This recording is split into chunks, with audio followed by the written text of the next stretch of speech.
Salam, salam, outsider, le débrief commence maintenant.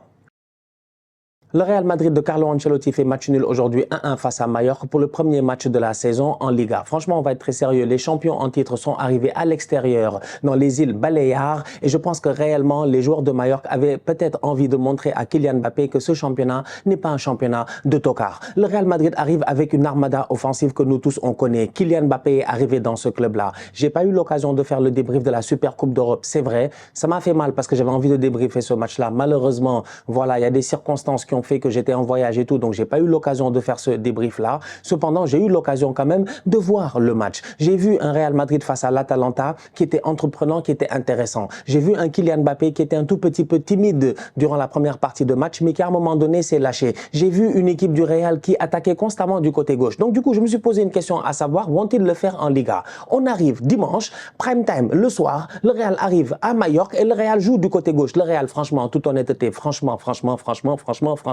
15 Ligues des Champions, 15 Ligues des Champions, c'est-à-dire qu'il y en a 7 d'un côté, 7 de l'autre, ça fait 14 temps, mais une au milieu pour l'équilibre, ça fait 15. Comment est-ce qu'avec 15 Ligues des Champions, ils se permettent de faire ce genre de match-là? Ce genre de match tactiquement où tu ne comprends pas en fait dans quelle logique il est Carlo Ancelotti. Parce qu'à un moment donné, c'est vrai que c'est bien d'avoir tous les joueurs offensivement que tu veux, mais comme au basketball, tu ne peux pas jouer avec 5 points de garde. C'est pas possible. Tu peux pas jouer avec 5 points de garde. Il te faut des shooting guards, il te faut des centers, il te faut des power forward, il te faut d'autres joueurs à d'autres postes pour que ton équipe puisse s'en sortir. Donc, quand je vois le Real arriver aujourd'hui avec Vinicius, Mbappé, qui... En fait, il est en pointe, c'est hashtag pivot gang, donc il peut faire que des remises et des trucs comme ça. Tu sens qu'à un moment donné, il s'ennuie, il a envie de toucher beaucoup plus de ballons. Il fait des appels en profondeur, les gars ne lui donnent pas le ballon parce que les gars n'ont pas le temps. C'est pas Paris, c'est Madrid. C'est-à-dire que tout le monde a le niveau. Quand tu regardes offensivement l'équipe, Mbappé n'est pas le boy le plus fort en attaque. Calmement, il est très très fort, mais c'est pas le plus fort.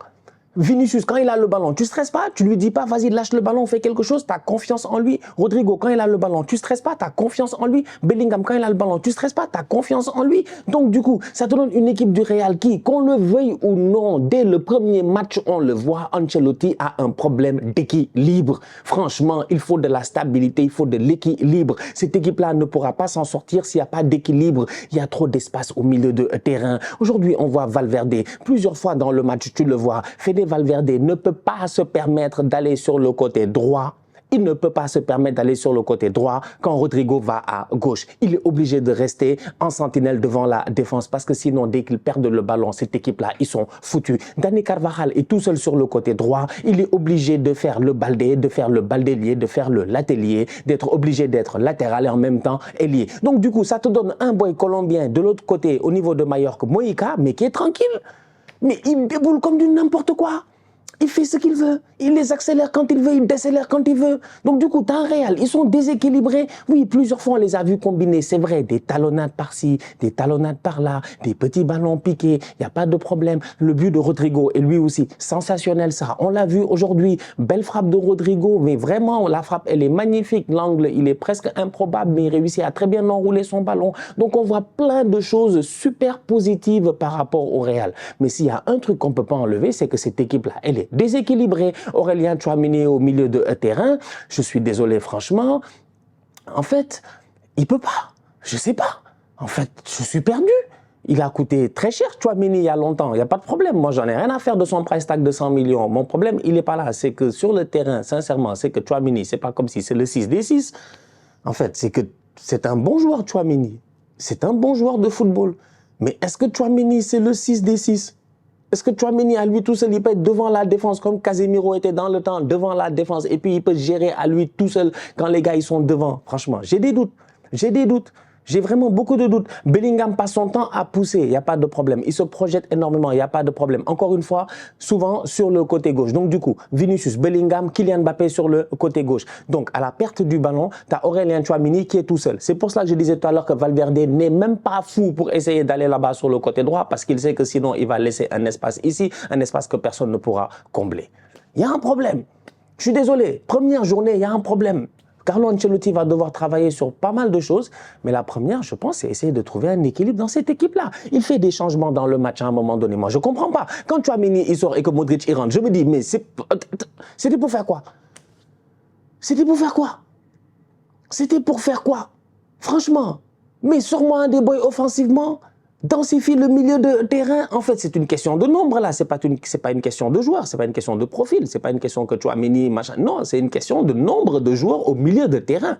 C'est une question de pouvoir avoir un certain équilibre dans ton jeu. C'est une question de pouvoir avoir un Rodrigo qui puisse peut-être passer plus de temps sur le côté droit, qui puisse avoir quelqu'un qui le soutienne. Donc du coup, peut-être fait des Valverde, que Rodrigo ne soit pas forcément attiré vers le côté gauche pour éviter que au niveau de Mallorca, leur latéral passe son temps à monter.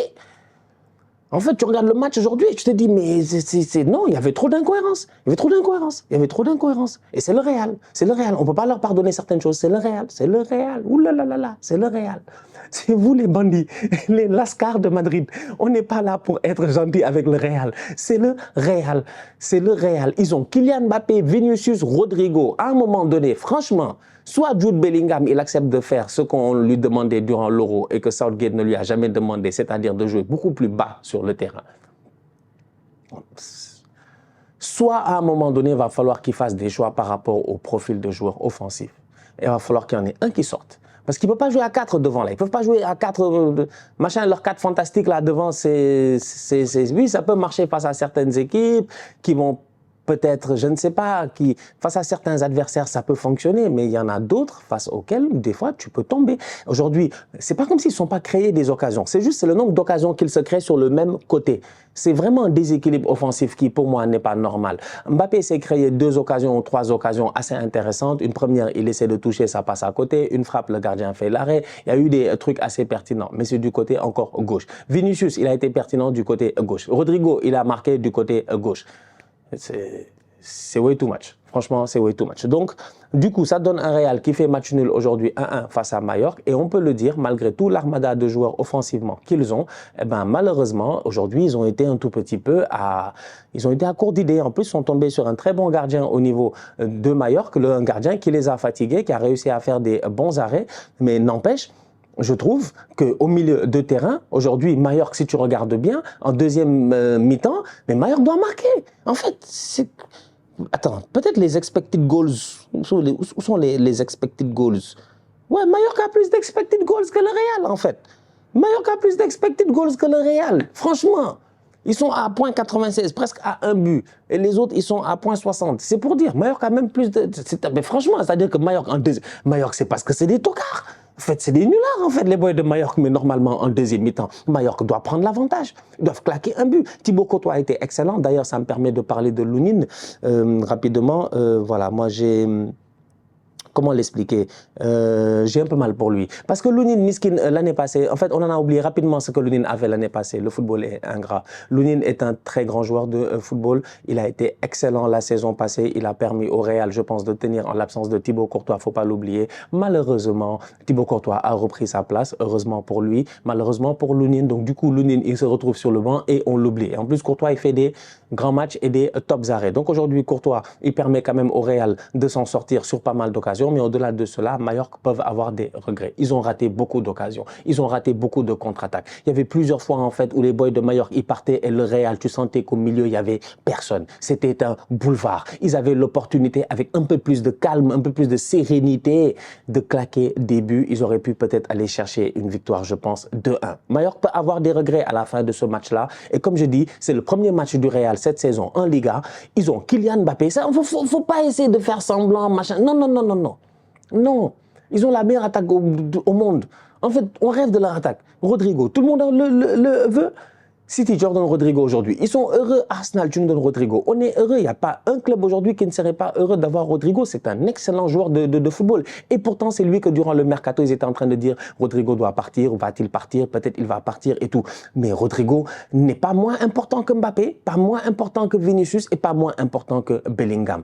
Tous les 4 sont très importants. Il va juste falloir trouver un équilibre où il va falloir qu'il y en a qui se sacrifient pour les autres. Collectivement parlant, ça se voit parce que sur le terrain, tu vois que vraiment les gars jouent en équipe, il n'y a pas de problème, tu vois. Comme je disais tout à l'heure, Mbappé, il fait des efforts. De temps en temps, les gars ne lui donnent pas le ballon, mais c'est normal. Les gars n'ont pas son temps. On n'est pas à Paris ou en équipe de France, il n'y a pas que toi, en fait. Quand les gars, ils peuvent frapper, ils vont frapper. Quand ils ont d'autres solutions, ils ont d'autres solutions. Mais si tu réussis pas à trouver l'équilibre, je pense qu'à un moment donné, au courant de la saison, il y aura des frustrations. Il y aura des frustrations. Il y aura des frustrations à un moment donné. Parce que peuvent pas tous... ils sont tous là-bas. Ils sont tous là-bas, tous sur le même côté. C'est vrai qu'à 4, là-bas, ils font les talonnades, les machins et tout ça, mais là-bas, il y a qui? C'est pas normal. Donc, il va falloir que le Real se gère. Mallorca peut avoir des regrets. Ils auraient dû prendre, je pense, hein, ils auraient dû prendre 3 points. Mallorca aurait dû prendre 3 points. Ah, c'est Lascar de Madrid. Mais les Lascar de Madrid, vous les connaissez. Dès la semaine prochaine, normalement, je pense que Carlo Ancelotti aura rééquilibré l'affaire. L'absence de Toni Kroos, ça se voit. Ça fait mal. Ça fait même bizarre de voir Valverde avec le 8. Ça fait bizarre de voir un autre joueur avec le numéro 8. Toni Kroos est un joueur exceptionnel. Il a été un joueur exceptionnel. Il est très important. Et on l'a vu, Toni Kroos occuper des joueurs. En fait, c'est là où il y a un tout petit peu... Valverde amène beaucoup de percussions, amène beaucoup d'intensité de jeu. Tu peux l'utiliser comme un box-to-box. Il est pertinent. Toni Kroos, pendant des années et des années, surtout ces dernières années, quand Tchouaméni était là, on le disait, Toni Kroos occupait un tout petit peu les autres. Il était intelligent. Il savait quand se décaler, il savait où aller trouver cette petite pochette d'espace-là pour qu'on lui donne un ballon et il va donner un très bon ballon. C'est-à-dire qu'aujourd'hui, ça leur manque. Ça leur manque parce que Bellingham, il monte, parce que Valverde, le pauvre, il veut partir, il veut accélérer, il veut le truc, mais derrière, c'est compliqué. Et parce que Tchouaméni, il est tout seul. Il est tout seul. Donc, offensivement, c'est fort, mais défensivement, en plus de ça, il leur manque encore les David Alaba et tout ça. Donc, Ferland Mendy prend un carton rouge, on lui a rien demandé, il va faire un tacle là-bas en toute fin de rencontre, un tacle de malade, il va prendre un carton rouge. Non, franchement, c'est pas le début de championnat attendu de la part du Real. C'est un début de championnat mitigé. Vraiment, les Lascars ont fait des affaires de tocard. Donc, à suivre. J'ai hâte de voir la suite. Et aussi peut-être donner plus de temps de jeu aux autres. C'est-à-dire qu'à un moment donné, il y a certains changements que Carlo, peut-être c'est compliqué de les faire plus tôt. Mais regarde-moi ça, Arda Güler et puis Brahim Diaz, que tu fais rentrer pour 2 minutes plus temps additionnel, donc quoi, 7 minutes, c'est petit.